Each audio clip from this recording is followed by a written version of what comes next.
Les Philippines ont évacué plus de 100 000 personnes de leur région orientale et septentrionale à l'approche du super typhon Phong-Wang.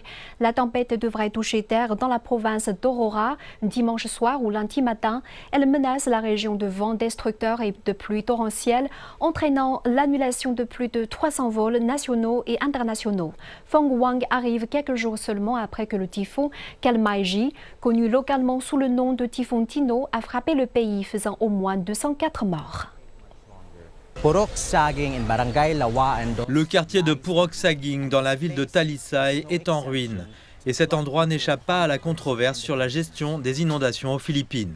Mario Bravo, un habitant de la région, m'a décrit à quoi ressemblait le projet de gestion des inondations dans sa région. Ce ne sont que des rochers empilés les uns sur les autres, maintenus ensemble par des fils métalliques fragiles. De l'autre côté, ce ne sont que des morceaux de métal entrelacés. Ils recouvrent simplement l'avant et l'arrière d'une couche de ciment, et c'est tout. Angeline Saberon, étudiante à l'université, vit à côté des barrières anti-inondation.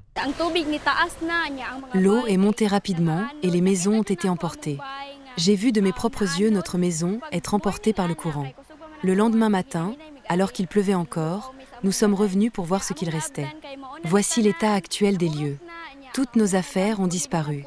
Nous n'avons rien pu sauver. Les seules choses que j'ai pu sauver sont mon uniforme scolaire et mon ordinateur portable, sachant que les examens approchent.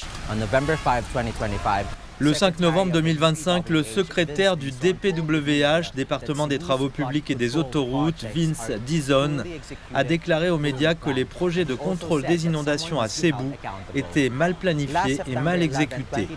Il a également déclaré que quelqu'un devait être tenu responsable. Le 11 septembre 2025, le président Ferdinand Marcos Jr. a signé le décret numéro 94 créant l'ICI, ou Commission indépendante pour les infrastructures, chargé d'enquêter sur les projets de contrôle des inondations dans le pays. Cette décision fait suite à la révélation par le gouvernement qu'entre 2023 et 2025, près de 120 milliards de pesos, soit l'équivalent de 2 milliards de dollars, avaient été détournés de ces projets. Cette révélation a déclenché de nombreuses protestations publiques. Avec plus de 414 projets de lutte contre les inondations, représentant quelques 26,6 milliards de pesos, soit l'équivalent d'environ 459 millions de dollars américains, Cebu se classe au deuxième rang national en termes de fonds consacrés à ces projets. Mais dans des endroits comme Talisay, la dévastation soulève une question cruciale. Comment l'argent a-t-il été dépensé ?